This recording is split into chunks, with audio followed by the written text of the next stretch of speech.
शुक्र माँ फातिमा हाय हसन हाय हाय बंदोया पुर मुखाना हाय हसन हाय हाय फिर बेनायर होसना हाय हसन हाय हाय सुन्न हलो मदीना हाय हसन हाय हाय अल्लाह रा देश कांदे कांदे जमीन आसमान अल्लाह रा देश कांदे कांदे जमीन आसमान।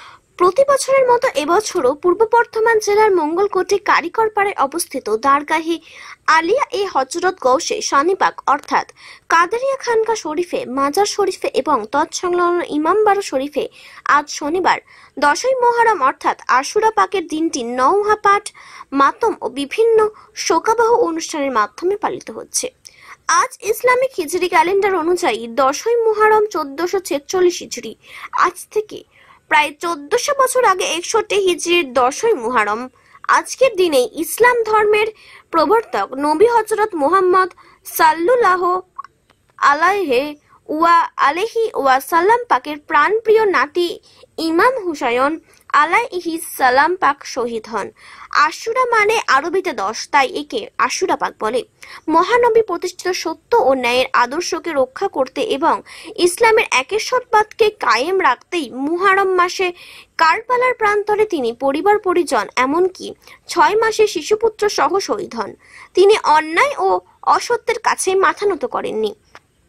কাদেরিয়া তরিকার প্রতিষ্ঠাতা বড় পীর সাহেব হযরত আব্দুল কাদের জিলানী আলাইহিস সালাম পাকের 16তম এবং একই সঙ্গে বিশ্বনবীর 29তম বংশধর এই গৌসে শানিপাক, যিনি হযরত সৈয়দ শাহজাকের আলী আল কাদেরি নামে খ্যাত।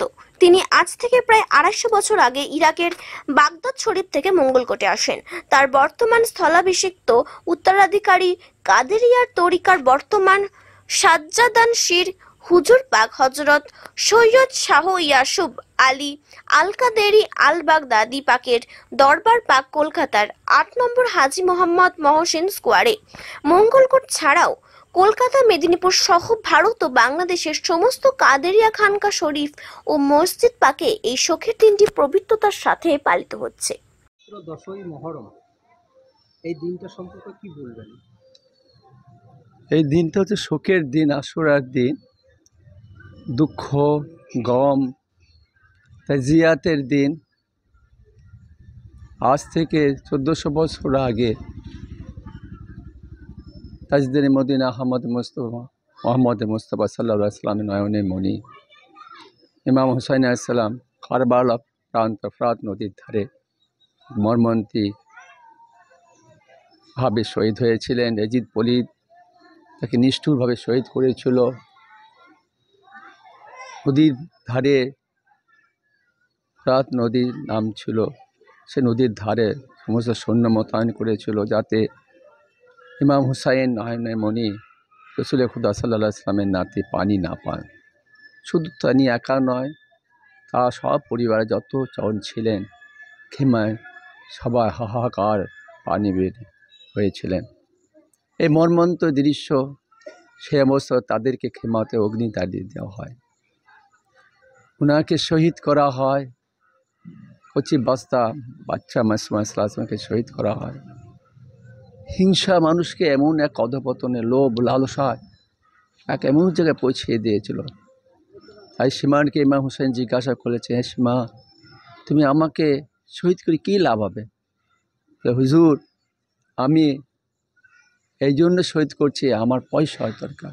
এই পয়সা লালচে আমি এমন হচ্ছে যে সেই জন্য আপনাকে শহীদ করছি। আমি জানি আপনি ইমাম, আমাদের সবারই ইমাম, হুজুর সাল্লাল্লাহু আলাইহি ওয়াসাল্লামের নাতি, তার সত্ত্বে আমার পয়সা, লোভ লালসা এমনভাবে আমাকে আকৃষ্ট করেছে, যার জন্য আপনাকে আমি শহীদ করছি। এই যে দৃশ্যগুলো, মানুষ পৃথিবীতে আসে আল্লাহর কাছে ওয়াদা করে সৎ পথে, হক পথে, ইহদিনা সিরাতাল মুস্তাকিমে থাকবো।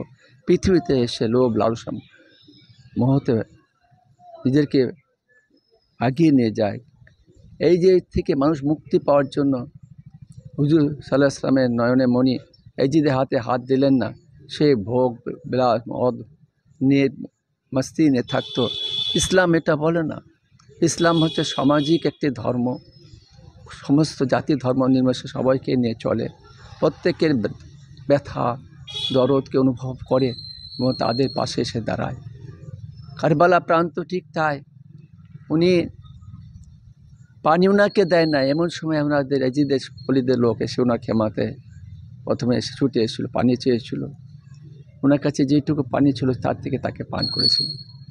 নিজেরা পানি পান না, কিন্তু অপরকে দান করেছে।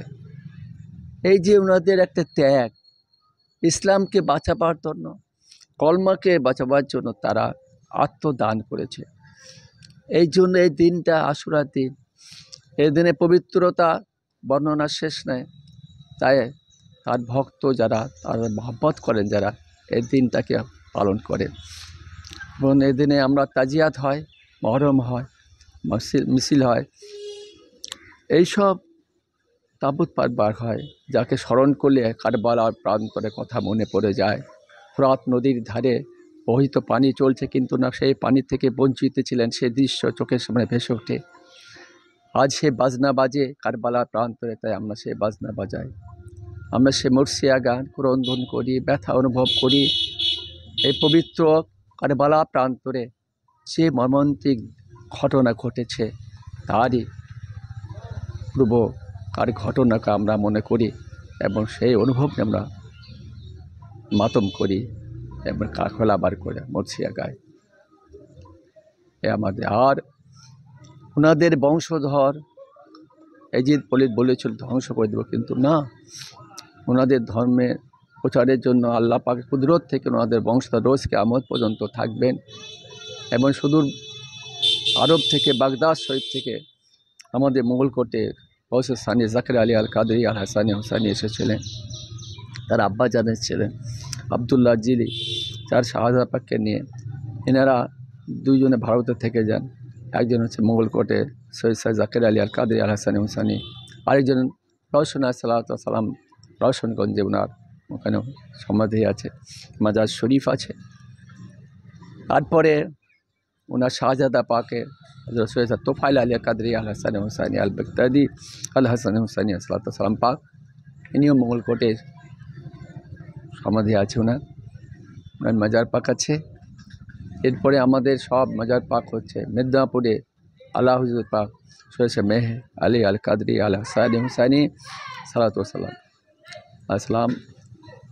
তারপরে ওনার শাহজাদা সৈয়দ শাহ